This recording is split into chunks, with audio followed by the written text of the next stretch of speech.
কি নাতিন, এটা নাতিন, এটা নাতিনের দাদা।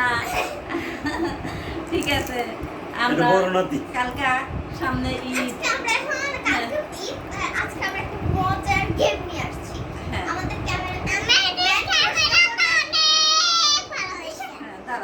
ক্যামেরাম্যান প্রশ্ন করবে, আমরা তার উত্তর দিব। মানে যেমন কে বেশি ঘুমায় তার হাত ছুটবে। বলো ক্যামেরাম্যান। ঠিক আছে, আমি প্রশ্ন করতেছি। আমি এখন প্রশ্ন করতেছি। হ্যাঁ, আব্বাকে প্রশ্ন করতেছি। কালকে ঈদ আল্লাহ দিলে কিভাবে পালন করবেন? সকালে কি কি করবেন বলেন? তোমাকে না, আগে দাদাকে বলছি। সকালবেলা উঠতে ফজর নামাজ পড়া, এরপরে গায়ে গোসল দিয়ে ঈদের নামাজে যাবো। যাক, এখন তারপরে বুবু কি করবে? আম্মা কি করবেন? কালকে সকালে উঠতে নামাজ পড়ে সবাইকে উঠাবো, গোসল করাবো, তারপরে সালামি দিবে, সব কিছু করে খাওয়া দাওয়া করবো। তখন সবাই আস্তে আস্তে গরু জবাই করতে যাবে, আর নাতিন সালামি দিতে হবে।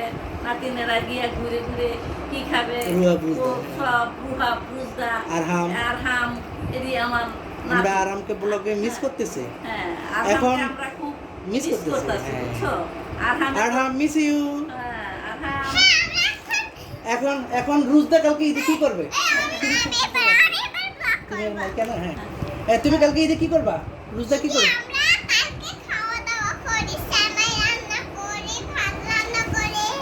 ও, আর বিকালে মাংস যখন আনবে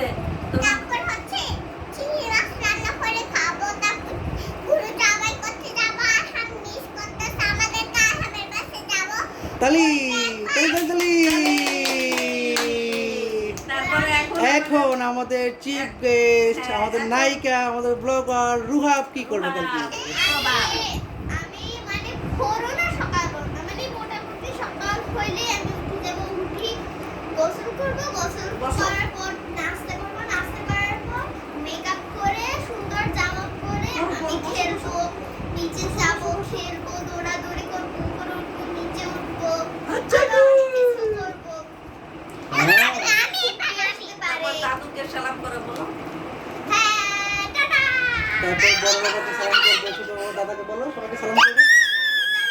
আবার সবাইকে ঈদ মোবারক জানাও, ঈদ মোবারক জানাও বলে শুনশান শুনবো। আপা ঈদ মোবারক বলো আবার ঈদ মোবারক, ঈদ মোবারক।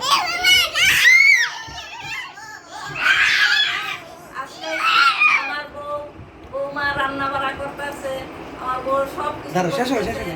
কালকে ঈদের আয়োজন,